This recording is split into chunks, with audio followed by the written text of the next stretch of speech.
That's it for the Blue Devils scoring. For Bellarmine, they had 2 in double figures, 11 points for freshman Pete Suter, who played 32 minutes and had 3 rebounds, 2 assists, and 2 steals to go with his 11 points. Kurt Hof had 11 points, 5 rebounds. Oh, coach is here. All right, very good.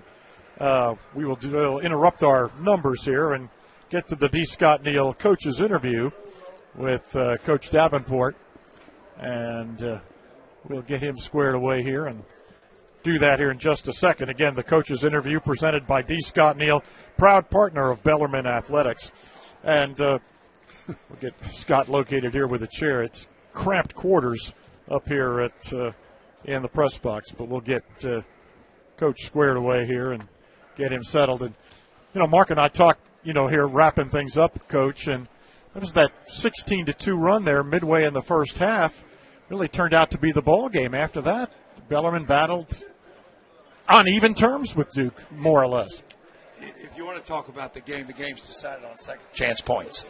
They're 15-2 on second chance points.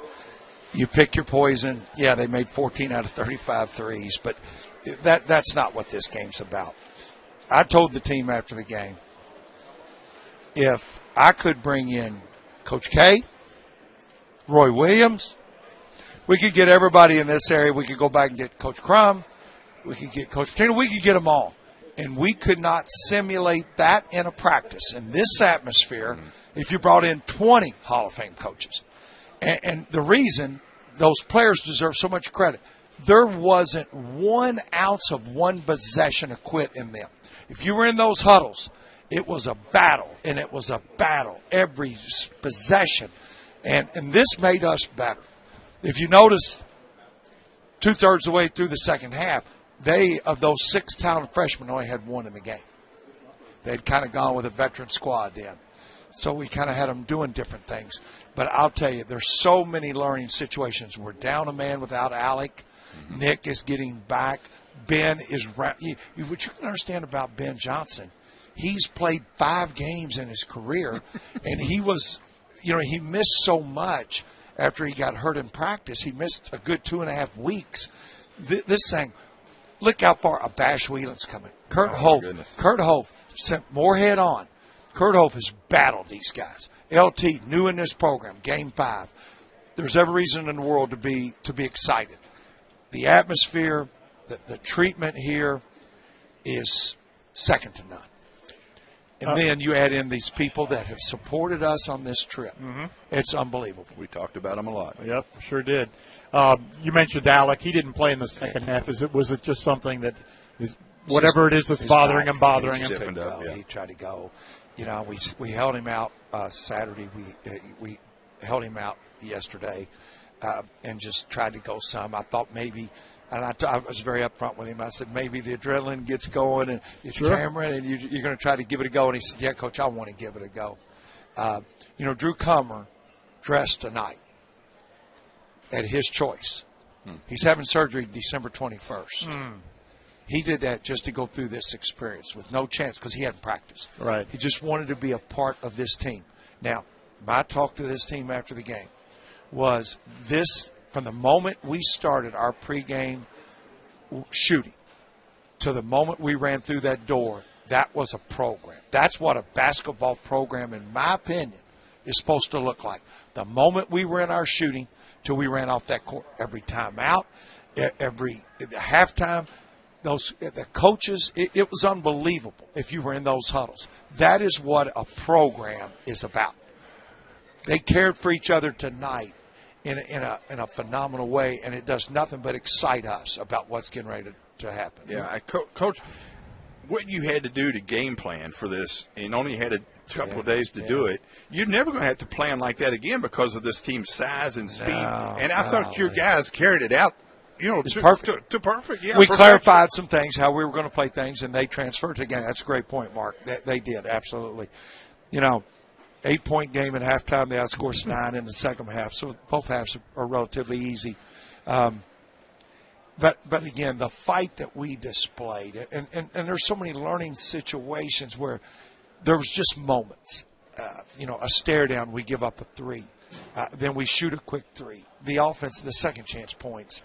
I mean, there's times we had three guys battling, and, I mean, they just, be very honest, it was bully ball. I mean, they were just bigger and stronger. Yep. But it wasn't for lack of trying, and that's all as a coach you ask for. And you held them to an average of like 7 offensive rebounds fewer than what they normally would get. They were 7 under what's their fewer. But here's the – so we shoot 42-6. They shoot 45-5. Three points different. They shoot 35. We shoot 35 from the three. They shoot 40 from the three. They make 10 out of 11 free throws. We make 5 out of 6. You can go on and on and on. We had 12 assists to 7 turnovers. They had 18 to 8. I'll be honest with you. Now, the more I'm thinking about it, walking up here, that's 2 really good basketball teams playing. That was a heck of a college basketball game. That was. Yep. And you know what? That's important to me. Yeah, sure it should be. You know, when you look at today is you won the 21st of November. That's a heck of a college basketball game. You won the points in the paint. I know. That's amazing, isn't it? 26-20 if it wasn't for the second chance points. What do you try to do with the 7-footers? There's not much. You can't do anything. Well, you just cannot let them gain the upper momentum and gain in position. It's all about position. And when the shot goes up, you know, some of it, you got to get them out of there. Some of them, they're just going to just out-athlete you. And it's fresh 7-footers the whole ball game. Oh, I know. I mean, every 5-6 minutes there's another one coming. But I'm telling you, these kids on this trip to go into 2 SEC venues, to travel the way they travel, and to conduct themselves the way they conducted themselves. Last night, Dr. Donovan and Scott Wiegand hosted a reception for the people on the trip. And to tell you about the kind of players, while we were at that reception, Marissa and I lost her name. I'm not Karen. Help me. Yeah, I'm trying. Can't help you. No. Oh. What was unbelievable, while we were in that reception, they hand-delivered under every door handwritten notes, 2 and 3 from every player to these people thanking them. These are college kids taking the time the other day before practice to write individual notes to thank people. You know what? And then you go out here and you play like this, and you play like you played at Clemson, and we keep learning and learning and learning. I'm you know, hey, look, I'm the worst loser that's ever coached any game. Everybody will tell you that, but I'm not about. I'm about pride right now, and they deserve every ounce of it. Well, now we have to sleep fast. We got to get that plane. I hope he can fly fast, man. I mean, so we'll get back. They'll go to class tomorrow. Oh, my goodness. It's the last day before the break. Then we will leave campus. Last I was told 5 a.m. Wednesday morning. Yep.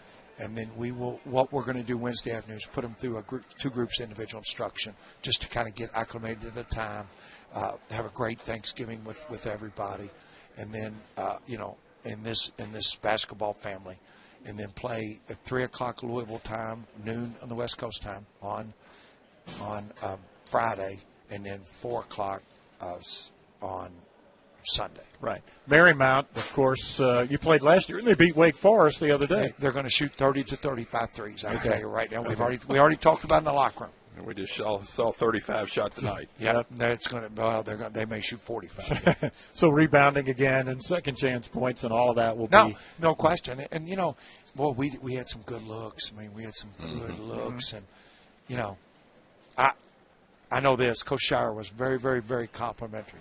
And as I went through their assistant coaches, they were like, "Man, wow, what a deal!" Ted Valentine, one of the most popular, famous officials in the country. I mean, he came over there just bragging on those guys. Mike Roberts knew David Lee was with us for years with the Secret Service, and was you know, late in the game, we're like, "Man, coach, these guys are." I said, "They're unbelievable. They are." So let's we're going to get them showered up, get them fed, get on this plane. Let's get home. All right, Coach. Thank you.